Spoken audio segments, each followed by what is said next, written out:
여러분 반갑습니다. 영혼의 치유, 육신의 치유, 창조 힐링입니다. 창조 힐링 오늘 또 이마댐 상류에 나의 아지트에 나와 있습니다. 야외에서 두 번째 촬영하고 있습니다. 오늘 구름이 약간 끼고 바람이 시원하게 부는 5월 7일 토요일입니다. 오늘은 맥두걸 박사님의 자연식물식 두 번째 시간입니다. 맥두걸 박사 자연식물식입니다.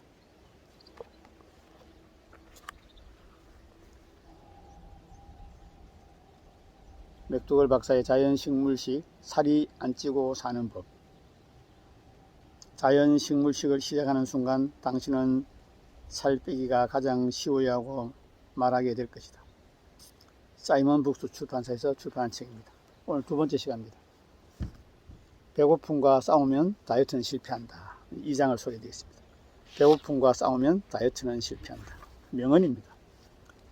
분명히 말하지만 식욕이 문제가 되는 것이 아니다. 숨을 쉬고 물을 마시는 것처럼 아주 당연한 것이지. 그 이상도 이하도 아니다. 숨을 쉬고 물을 마시는 것처럼 배가 고파서 음식을 먹는 것은 너무나 당연한 생리적 현상이다. 문제는 무엇을 어떻게 먹는가 하는 것이다. 본문 말씀을 발췌해서 읽어드리겠습니다. 배고픔을 참는 것은 인간뿐만 아니라 동물에게도 매우 힘든 일이다. 특히 살을 빼려고 하는 우리 인간에게는 더욱 힘들다. 대부분의 다이어트는 배고픔을 참아야 살을 뺀다고 외친다. 이 말은 너무도 잘못된 말이다. 하지만 배고픔은 우리의 친구지 절대로 적이 될 수 없다. 나는 우리의 친구를 변호하기 위해 이 장을 쓰고 있다. 단순히 살을 빼기 위한 다이어트의 경우 배고픔을 참지 못하면 대부분 다시 살이 찌게 되어 있다. 일반적으로 상업 자본주의 시대에 사는 우리는 두 가지 선택권이 주어졌다. 첫째는 배고파도 참거나 고지방 저탄수화물 다이어트를 실천하는 일이고, 둘째는 상업용 다이어트 회원이 되거나 약물을 선택할 일이다. 그러나 당신도 알다시피 이런 방법들은 필연적으로 실패하게 되어 있다. 이것을 명심하기 바란다. 배고픔은 무시하거나 정복해야 할 수단이 아니라 우리 인간은 생존하기 위해 계속 먹도록 설계되어 있다. 모든 야생 동물이 그런 것처럼 그렇게 살아왔다. 오랫동안 음식을 먹지 않을수록 먹고자 하는 욕구가 더 강해질 수밖에 없다. 48시간 동안 단식을 해본 사람은 알 것이다. 12시간 정도는 참을만 하지만 시간이 지나면 음식 생각이 더 간절해진다. 24시간 정도 지나면 모든 고민이 사라진다. 돈도 가족도 심지어 핵전쟁이 일어난다고 해도 신경 쓰지 않을 것이다. 생각나는 것은 오직 한 가지밖에 없다. 바로 음식이다. 그렇게 배고픔으로 하루를 견디고 나면 일시적으로나마 공복감을 채우기 위해 물을 벌컥벌컥 마시게 된다. 계속해서 음식을 먹지 않고 참게 되면 피로와 오한과 속쓰림 같은 증상들이 나타난다. 이러한 증세는 고통이 완전히 사라질 때까지 점점점 강해진다. 당신이 실천해 본 적이 있는 수많은 다이어트 프로그램들을 돌이켜 생각해보라. 배고픔을 참는 것이 그 다이어트를 성공시키는 데 어느 정도 도움을 준 것도 사실이다. 그러나 결과는 어떠한가? 당신은 결국 실패했고 참았던 음식을 다시 먹게 되었다. 당신은 시도했고 열심히 했다. 그러나 어느 정도 살이 빠진 후 다시 원리대로 돌아왔고 더 살이 쪘다. 당신이 더 잘 알고 있을 것이다. 굶는다고 살이 빠질까? 살이 빠질 때 지방만 빠질까요? 식욕은 죄가 아니다. 식욕은 인간을 비롯한 모든 동물이 가진 기본적인 욕구이다. 당신은 죄인이 아니라는 말이다. 들판을 달리는 말이 어느 말을 보고 풀을 많이 뜯는다고 해서 죄 많은 말이라고 말할 수 있겠는가? 숲속을 가르며 도토리를 배불리 먹는다고 해서 죄 많은 다람쥐라고 말할 수 있단 말인가? 일부러 굶는 것은 동물, 인간을 포함한 자연스러운 행동이 아니다. 일부러 굶는 것은 동물을 포함해서 사람에게 자연스러운 행동이 아니다. 우리가 오랫동안 단식을 하면 다음 5가지 중 하나의 반응을 보인다. 첫째, 포기하고 다시 먹는다. 자연스럽게 다시 살이 찐다. 시중에서 반짝 유행하는 다이어트일 경우 특히 그러하다. 두 번째, 당분간 계속해서 굶어버린다. 각종 방법을 동원해서 참아낸다.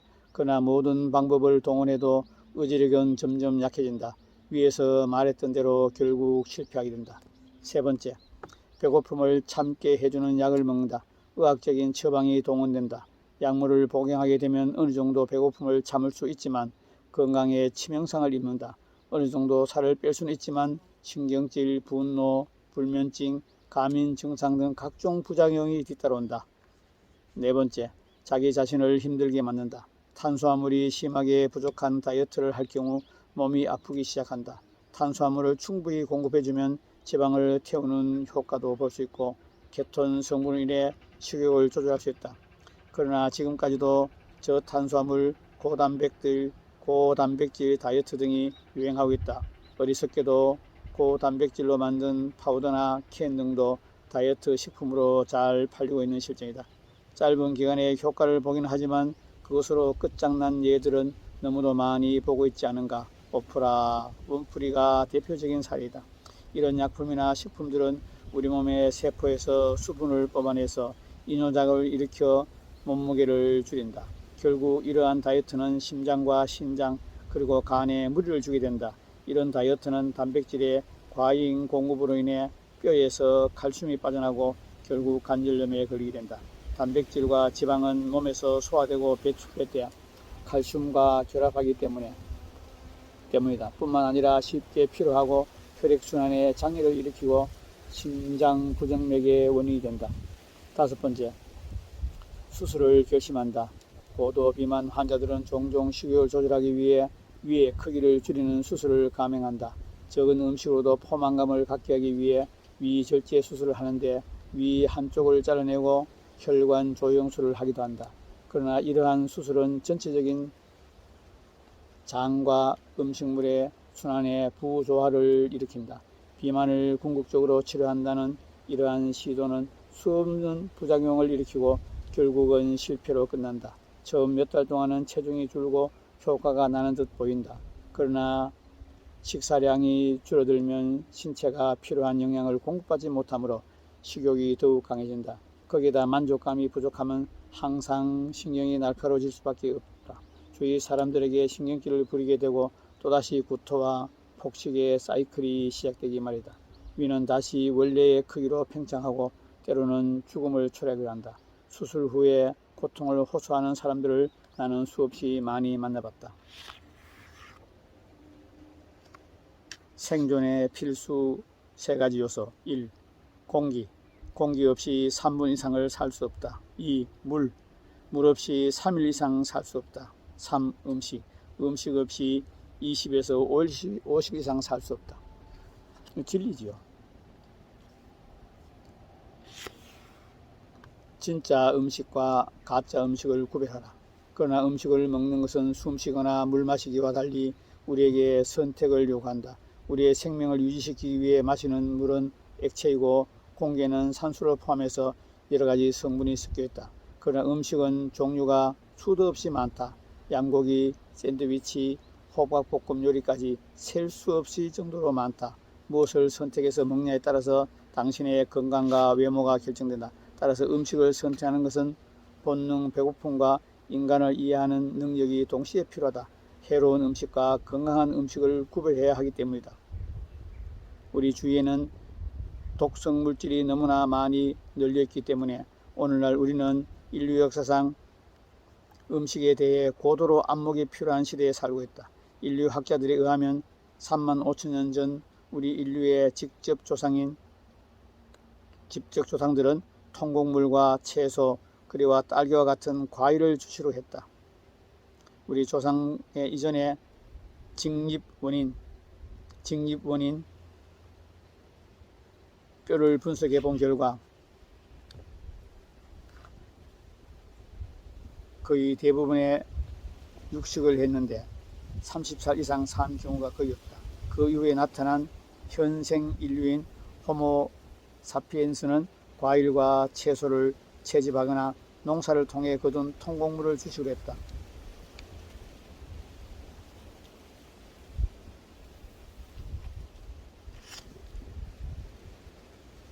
고기, 생선, 계란, 우유와 같은 동물성 음식은 주식이 부족할 때 아주 가끔씩 무엇을 축하하거나 기념하는 때를 위해서 조금씩 저장해 둘 뿐이었다.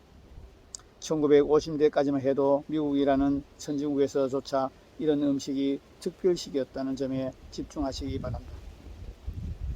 이러한 음식 습관이 인간의 건강과 날씬한 몸매를 계속 유지시켰으면 물론이다.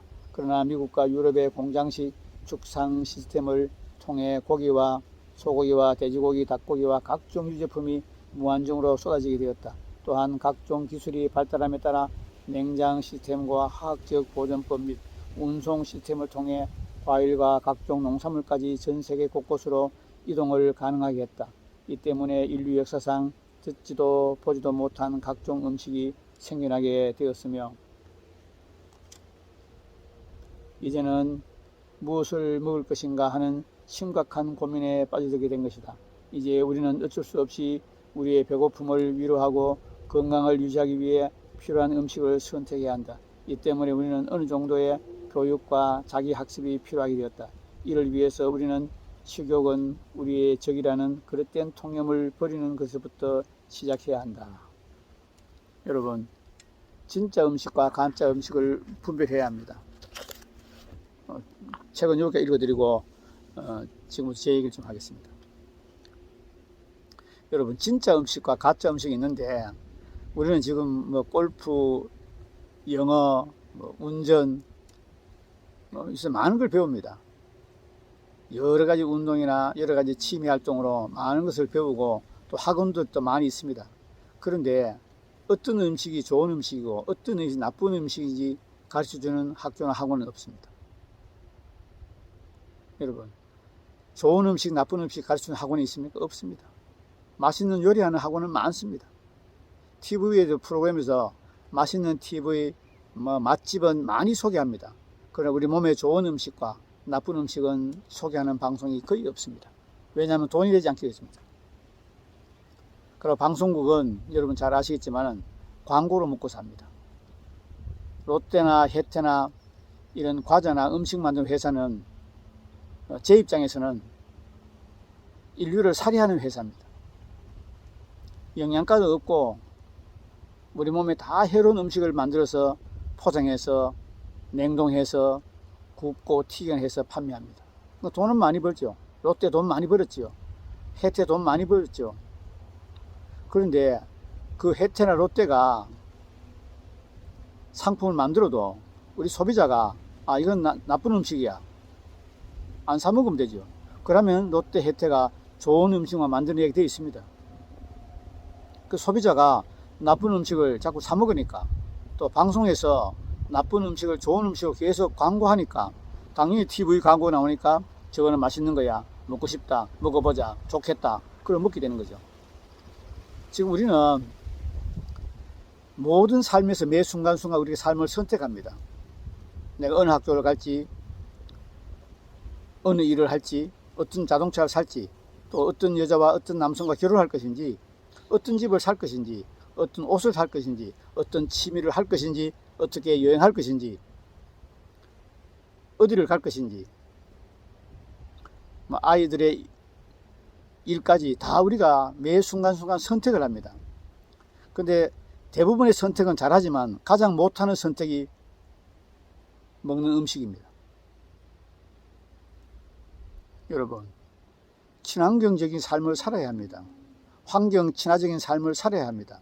그래야 건강한데 환경과 거리가 먼 죽은 음식을 먹는 거죠. 썩은 음식, 볶고 굽고 튀기고 찌고 삶고 해서 죽은 음식을 먹는 것입니다. 여러분, 산 음식을 배불리 먹으면 건강해지고 다이어트는 자동으로 됩니다. 여러분, 공장식 고기, 공장에서 생산한 음식은 절대로 먹지 마시기 바랍니다. 먹더라도 최소한 줄이십시오. 지금 라면 우리나라에 많이 팔리지 않습니까? 라면 독약입니다. 지금 제과점에 파는 빵 독약입니다. 밀가루 음식. 애들이 먹는 과자 다 독약입니다. 우유 독약입니다. 여러분, 농약만 독약이 아닙니다. 여러분, 독극물을 자녀에게 먹이고 자녀가 건강하기를 바라는 어리석은 어머니가 얼마나 많습니까? 사랑하는 남편에게, 사랑하는 자녀에게 맛있는 음식을 요리했는데 제가 보면 다 독약입니다. 독극물입니다. 제 말이 극단적으로 들리십니까? 그럼 여러분은 산 음식이나 죽은 음식이나 몸에 좋은 음식에 대해서 모른다는 얘기입니다. 제 음식이, 제가 말하는 음식이 극단적으로 들리신 분들은 공부하셔야 합니다. 여러분, 산에 사는 노루나 토끼가, 멧돼지가 암이나 당뇨나 혈압이나 성인병으로 만성질병으로 고통 중에 있다는 얘기 들어본 적 있습니까? 없습니다. 산에 사는 동물은 하나님이 허락하신 음식과 생활 방식으로 살기 때문에 병이 없습니다. 우리 인간은 하나님의 생활 방식을 창조 원리를 역행하기 때문에 병이 많은 것입니다. 인간의 죄입니다. 교만입니다. 이기심입니다. 탐심입니다. 욕심입니다. 여러분, 하나님이 허락하신 음식을 하나님이 허락하신 방법대로 먹어야 합니다. 제가 그걸 간략하게 소개해드리고 마치고 하겠습니다. 제가 100% 아는 것은 아닙니다. 그러나 제가 경험하고 공부하고 또 제가 만난 환자들을 통해서 케어하고 할 때 제가 연구하고 경험한 상식들을 제가 전해드리겠습니다. 첫 번째는 우리 주식은 야채입니다. 야채와 뿌리식품입니다. 저는 좀 전에 여기 와서 아침을 먹었는데 야채를 80% 먹었습니다.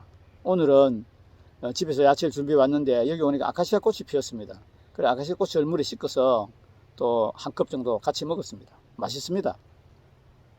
여러분, 야채를 한 80% 식사하시고 뭐 작게 드시면 한 70% 하셔도 되겠죠. 야채를 한 80% 잡수시고 뿌리식품, 고구마, 감자, 호박 같은 이 뿌리식품을 20-30% 잡수시면 됩니다.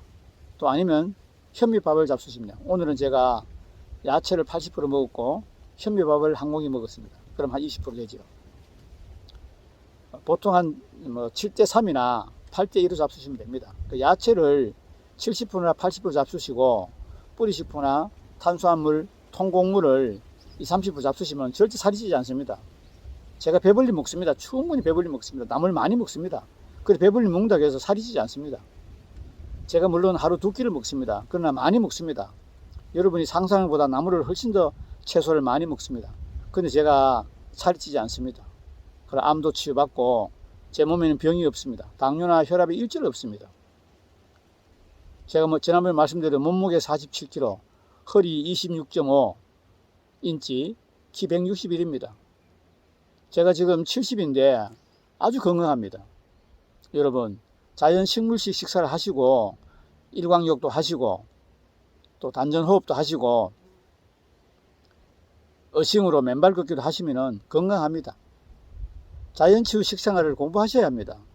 아까도 말씀드렸지만 모든 것을 공부하는 가르치는 학원이 우리나라에 차고 넘칩니다. 전 세계에서 학원 종류나 숫자 가장 많은 나라가 대한민국입니다.